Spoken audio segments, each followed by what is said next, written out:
राधे जय श्री कृष्ण। आप सभी का स्वागत है आपके अपने चैनल श्री कुंज बिहारी पर। आज की वीडियो में हम जानेंगे षटतिला एकादशी कब है, एकादशी व्रत में पूजा का सही मुहूर्त, पूजा विधि, व्रत का पारण और अंत में सुनेंगे षटतिला एकादशी की पौराणिक व्रत कथा।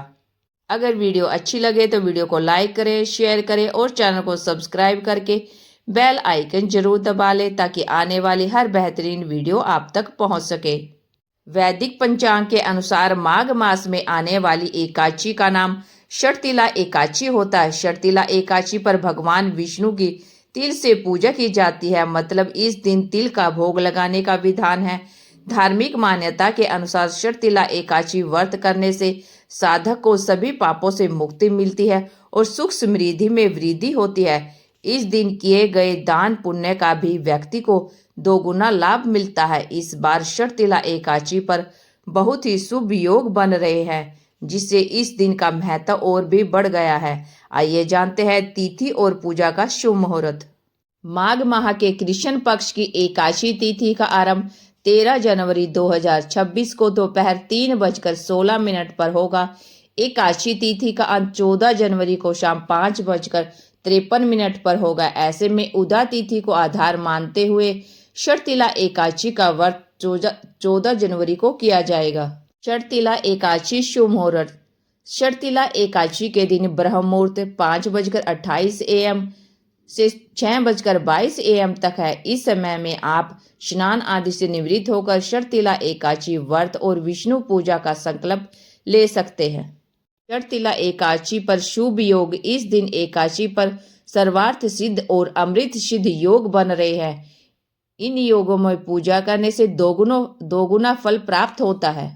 अब जान लेते हैं षटतिला एकादशी का पारण किस समय होगा। षटतिला एकादशी का पारण 15 जनवरी 2026 को किया जाएगा। पारण के लिए शुभ मुहूर्त सुबह 7:14 से सुबह 9:22 तक रहेगा। षटतिला एकादशी व्रत का महत्व। षटतिला एकादशी व्रत और पूजन से पाप मिटते हैं। साथ ही इस दिन जो व्यक्ति तिल का दान करता है उसकी दरिद्रता मिट जाती है। वही षट का अर्थ है 6 और तिल का अर्थ है। इस एकादशी में तिल का 6 प्रकार से उपयोग किया जाता है। तिल का स्नान, तिल का उपटन, तिल का हवन, तिल का तर्पण, तिल का भोजन और तिल का दान। ऐसा करने से जीवन में संपन्नता बनी रहती है। प्रिय श्रोता, वीडियो में आगे जानेंगे षटतिला एकादशी की पूजा विधि। नंबर 1, सुबह जल्दी उठकर स्नान करें, साफ कपड़े धारण करें, मंदिर की सफाई करें और गंगा जल का छिड़काव कर लें। भगवान विष्णु और माँ लक्ष्मी की मूर्ति को स्थापित करके श्री हरि को चंदन, पीले फूल, माला अर्पित अवश्य करें। दीप जलाकर आरती करें, व्रत कथा का पाठ करें, मंत्रों का जाप करें, पंजीरी और पंचामृत आदि का भोग लगाएं। जीवन में सुख शांति की प्राप्ति के लिए प्रभु से कामना करें। हर व्रत धारण करने वाले व्यक्ति को चाहिए वे भगवान के सबसे प्रिय मंत्र ओम नमो भगवते वासुदेवाय का जाप निरंतर करते रहें। एकादशी व्रत के दौरान इन बातों का विशेष ध्यान रखें। एकादशी के दिन चावल और तामसिक चीजों का सेवन भूलकर भी न करें। इसके अलावा काले रंग के कपड़े धारण न करें, पीले रंग के वस्त्र धारण करें, किसी से वाद विवाद न करें, हमेशा मधुर वाणी का प्रयोग करें, तुलसी के पत्ते न तोड़ें। ऐसा करने से माँ लक्ष्मी नाराज हो सकती है। घर और मंदिर को साफ सफाई का विशेष ध्यान रखें। पूजा के दौरान व्रत कथा का पाठ जरूर करें। ऐसा माना जाता है कि व्रत कथा का पाठ न करने से साधक को व्रत का पूर्ण फल प्राप्त नहीं होता। प्रिय श्रोताओ, अब सुनते हैं षटतिला एकादशी की पौराणिक व्रत कथा। एक समय दालभ्य ऋषि ने पुलत्स्य ऋषि से पूछा कि महाराज, पृथ्वी लोक में मनुष्य ब्रह्म इत्यादि महान पाप करते हैं, प्राय धन की चोरी तथा दूसरे की उन्नति देखकर ईर्ष्या करते हैं, साथ ही अनेक प्रकार के वैष्णव में फंसे रहते हैं, फिर भी उनको नरक प्राप्त नहीं होता। इसका क्या कारण है? वे न जाने कौन सा दान पुण्य करते हैं जिससे उनके पाप नष्ट हो जाते हैं। यह सब कृपा पूर्वक आप कहिए। पुलस्त्य मुनि कहने लगे कि हे महाभाग, आपने मुझसे अत्यंत गंभीर प्रश्न पूछा है। इससे संसार के जीवों को अत्यंत भला होगा। इस भेद को ब्रह्मा, विष्णु, रुद्र तथा इंद्र आदि भी नहीं जानते, परंतु मैं आपको यह गुप्त तत्व अवश्य बताऊंगा। उन्होंने कहा कि माघ मास लगते ही मनुष्यों को स्नान आदि करके शुद्ध रहना चाहिए। इंद्रियों को वश में कर काम, क्रोध, लोभ, मोह, अहंकार, ईर्ष्या तथा द्वेष आदि का त्याग कर भगवान का स्मरण करना चाहिए। पुष्य नक्षत्र में गोबर, कपास, तिल मिलाकर उसके कंडे बनाने चाहिए। उन कंडों से 108 बार हवन करना चाहिए। जिस दिन मूल नक्षत्र हो और एकादशी तिथि हो तो अच्छे पुण्य देने वाले नियमों को ग्रहण करे। स्नान आदि नित्य क्रिया से निवृत्त होकर सब देवताओं के देव श्री भगवान का पूजन करे और एकादशी व्रत धारण करे। रात्रि को जागरण करना चाहिए।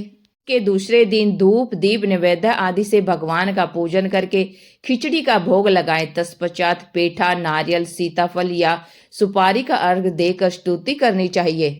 हे भगवान श्री हरि, आप दीनों को शरण देने वाले हैं, इस संसार सागर में फंसे हुए को उद्धार करने वाले। हे पुंडरीकाक्ष, हे विष्णु भगवान, हे सुब्रमण्य, हे पूर्वज, हे जगतपते, आप लक्ष्मी जी सहित इस तुच्छ अर्घ को ग्रहण करें।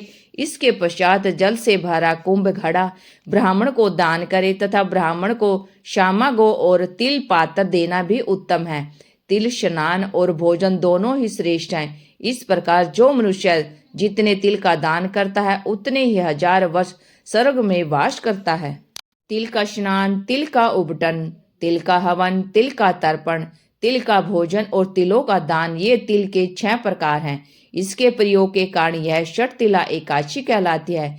इस व्रत के करने से अनेक प्रकार के पाप नष्ट हो जाते हैं। इतना कहकर पुलस्त्य ऋषि कहने लगे कि अब मैं तुम्हें इस एकादशी की कथा कहता हूँ। एक समय नारद जी ने भगवान विष्णु से यही प्रश्न किया और भगवान ने जो षट तिला एकादशी का महात्म्य नारद जी से कहा सो मैं तुमसे कहता हूँ। भगवान ने नारद जी से कहा कि हे नारद, मैं तुमसे सत्य घटना कहता हूँ, ध्यान पूर्वक सुनो। प्राचीन काल में मृत्यु लोक में एक ब्राह्मणी रहती थी। वह सदैव व्रत किया करती थी। एक समय वह 1 मास तक व्रत करती रही। इससे उसका शरीर अत्यंत दुर्बल हो गया। यद्यपि वह अत्यंत बुद्धिमान थी, तथापि उसने कभी देवताओं या ब्राह्मणों को निमित्त अन्न या धन का दान नहीं किया था।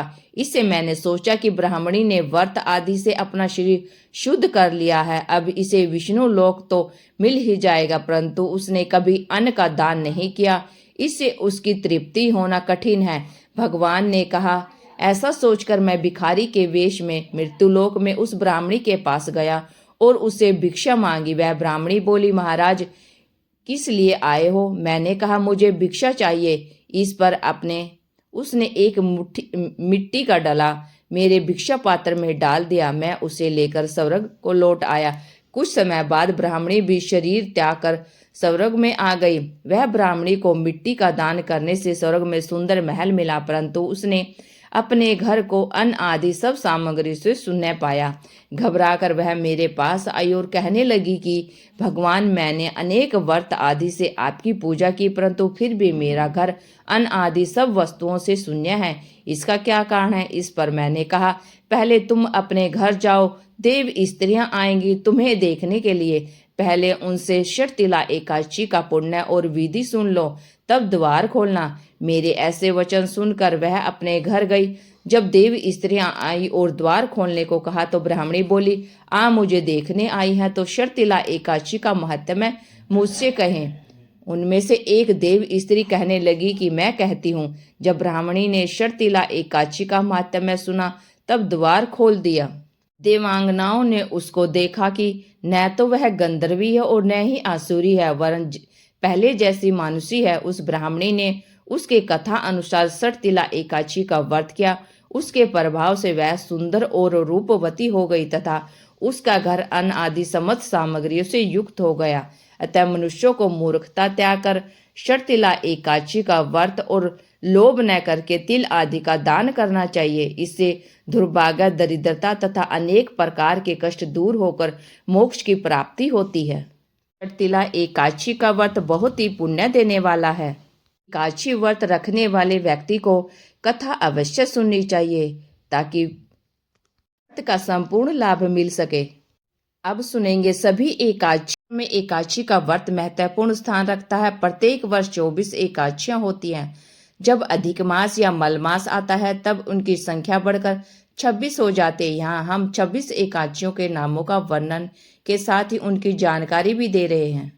एकादशी का नाम और मास पक्ष: कामदा एकादशी चैत्र शुक्ल पक्ष, वरुथनी एकादशी वैशाख कृष्ण पक्ष, मोहिनी एकादशी वैशाख शुक्ल पक्ष, अपरा एकादशी ज्येष्ठ कृष्ण पक्ष, निर्जला एकादशी ज्येष्ठ शुक्ल पक्ष, योगिनी एकादशी आषाढ़ कृष्ण पक्ष, देवशनी एकादशी आषाढ़ शुक्ल पक्ष, काम्बिका एकादशी श्रावण कृष्ण पक्ष, उत्तरदा एकादशी श्रावण शुक्ल पक्ष, अजा एकादशी भाद्रपद कृष्ण पक्ष, परिवर्तिनी एकादशी भाद्रपद शुक्ल पक्ष, इंदिरा एकादशी अश्विन कृष्ण पक्ष, पापाकुशा एकादशी अश्विन शुक्ल पक्ष, रमा एकादशी कार्तिक कृष्ण पक्ष, देव प्रबोधिनी एकादशी कार्तिक शुक्ल पक्ष, उत्पन्ना एकादशी मार्गशीर्ष कृष्ण पक्ष, मोक्षता एकादशी मार्गशीर्ष शुक्ल पक्ष, सफला एकादशी पोष कृष्ण पक्ष, पुत्रदा एकादशी पोष शुक्ल पक्ष, शर्तिला एकादशी माघ कृष्ण पक्ष, जया एकादशी माघ शुक्ल पक्ष, विजया एकादशी फाल्गुन कृष्ण पक्ष, आमलिका एकादशी फाल्गुन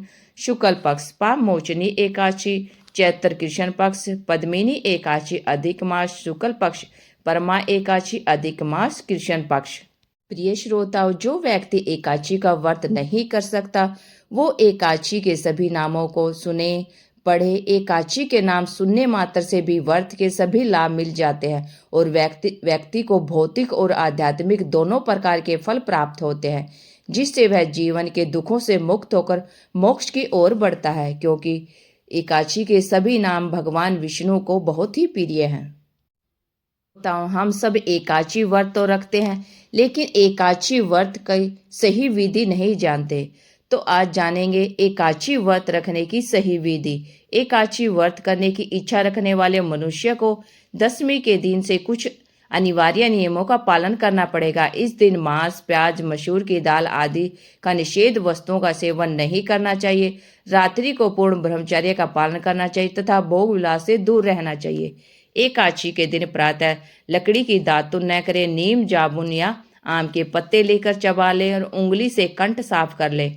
वृक्ष से पत्ता तोड़ना भी वर्जित है, अतः समय गिरा हुआ पत्ता लेकर सेवन करें। यदि वह संभव न हो तो पानी से बार बार कुल्ला कर ले, फिर स्नान आदि कर मंदिर जाकर गीता पाठ करें और पुरोहित जी से गीता पाठ का श्रवण करें। प्रभु के सामने इस प्रकार प्रण करना चाहिए कि आज मैं चोर, पाखंडी और दुराचारी मनुष्य से बात नहीं करूंगा और न ही किसी का दिल दुखाऊंगा। रात्रि को जागरण कर कीर्तन करूंगा। ओम नमो भगवते वासुदेवाय इस 12 मंत्र का जाप करें। राम, कृष्ण, नारायण आदि विष्णु के सहस्त्र नाम को कंठ का आभूषण बनाए। भगवान विष्णु का स्मरण कर प्रार्थना करें कि हे त्रिलोकीनाथ, मेरी लाज आपके हाथ में है, अतः मुझे इस प्रण को पूरा करने की शक्ति प्रदान करना। एकादशी व्रत करने की इच्छा रखने वाले मनुष्य को दशमी के दिन से कुछ अनिवार्य नियमों का पालन करना पड़ेगा। यदि भूलवश किसी निंदक से बात कर भी ले तो भगवान सूर्य नारायण के दर्शन कर धूप दीप से श्री हरि की पूजा कर क्षमा मांग लेनी चाहिए। एकादशी के दिन घर में झाड़ू नहीं लगाना चाहिए, क्योंकि चींटी आदि सूक्ष्म जीवों की मृत्यु का भय रहता है। यदि इस दिन बाल नहीं कटवाने चाहिए, न ही अधिक बोलना चाहिए। अधिक बोलने से मुख से न बोलने वाले शब्द भी निकल जाते हैं। इस दिन यथाशक्ति दान करना चाहिए, किंतु समय किसी का दिया हुआ अन्न आदि कदापि ग्रहण न करे। दशमी के साथ मिली हुई एकादशी वृद्ध मानी जाती है। वैष्णव को योग्य द्वादशी मिली हुई एकादशी का व्रत करना चाहिए। त्रयोदशी आने पर पूर्व व्रत का पारण करें।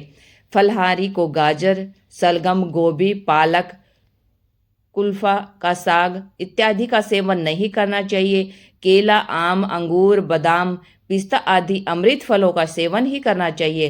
प्रत्येक वस्तु प्रभु को भोग लगाकर तथा तुलसी दल छोड़कर ग्रहण करना चाहिए। द्वादशी के दिन ब्राह्मणों को मिष्ठान दक्षिणा देना चाहिए। क्रोध नहीं करते हुए मधुर वचन बोलना चाहिए। इस व्रत को करने वाला दिव्य फल प्राप्त करता है।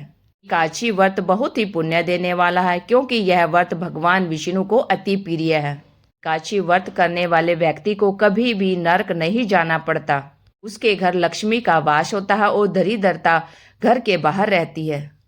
आज की वीडियो में हमने आपको एकादशी व्रत की संपूर्ण जानकारी दी। हमें उम्मीद है आपको वीडियो अच्छी लगी होगी। अगर वीडियो अच्छी लगी है तो वीडियो को लाइक करें, शेयर करें और चैनल को सब्सक्राइब करके बेल आइकन जरूर दबा लें ताकि आने वाली हर वीडियो की अपडेट आप तक पहुंचती रहे। Thank you for watching my video. जय हिंद, जय भारत, जय श्री कृष्णा, राधे राधे, जय श्री कृष्णा। और कमेंट बॉक्स में जय श्री हरि अवश्य लिखें। राधे राधे।